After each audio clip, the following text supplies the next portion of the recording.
I know you're thinking to yourself, what in the hell is that? Well, that's Precision Aerobatics Addiction XL.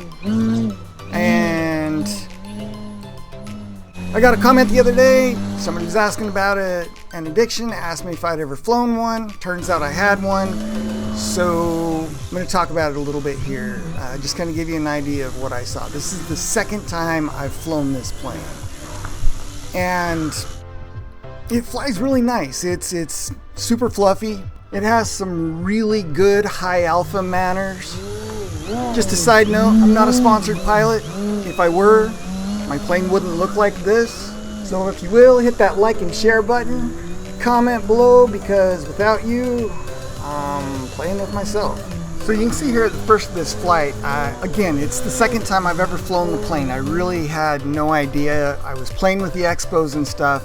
Felt like I had too much or too little elevator expo, and rudder expo was good. So I just started playing around with it. Definitely had to fly it with a little bit more gentle touch because I just didn't have enough expo. In this flight, I had the elevator at 40% expo, and I think I could have easily went up to 60% and had plenty of tail authority and still had smaller throws.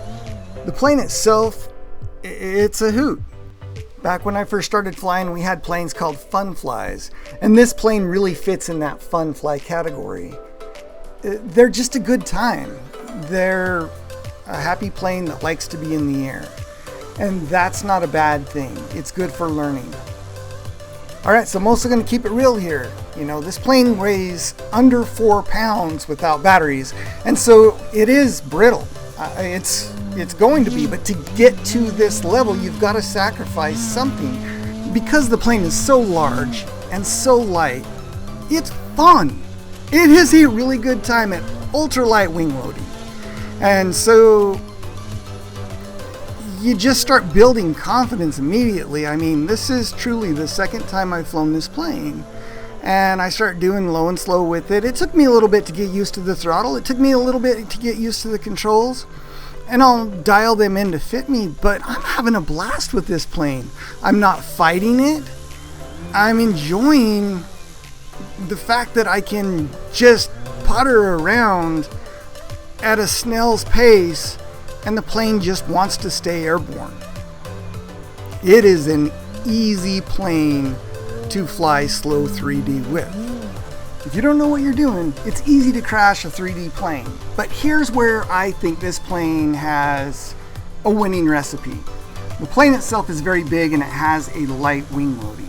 So what that means is you can go up high to do a maneuver, but you don't have to be way up there, and you can still see the plane well, and you can recover in a very short distance without losing a ton of altitude if you're good on the sticks.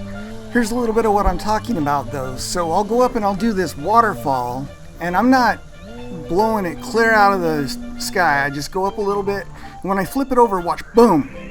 See, the plane just stops. It has this moment of pure weightlessness, and that's pretty cool because you can just blip the throttle and you can start flying again, and it bails you right out. Alright, I'll just do a little low and slow work here, and you can see when I do an out and back, the plane is just really solid. There's not a lot of gyroscopic precession, and so it allows me to kind of have that, I don't know, almost hummingbird effect because the plane is so light. I come up here, just give it a little bit of aileron, a little rudder, and fly right out on knife edge, and I don't even lose any altitude.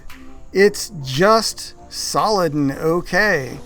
So yeah, I think it's a pretty cool plane. I feel like I could have this plane dialed in to fit me in probably 3 or 4 more flights.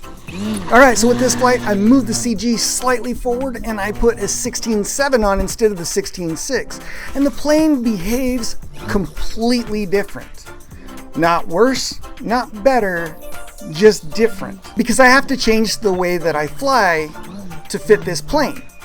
Because I moved the CG forward, I added more thrust, So what I did is I deadened the tail down a little bit by moving it forward, and then I added thrust to make it more active. So now I'm going to have a little bit more of an on-the-wing precision feel and a little bit less of that floaty feel that I have with the lower pitch prop and the little farther back CG.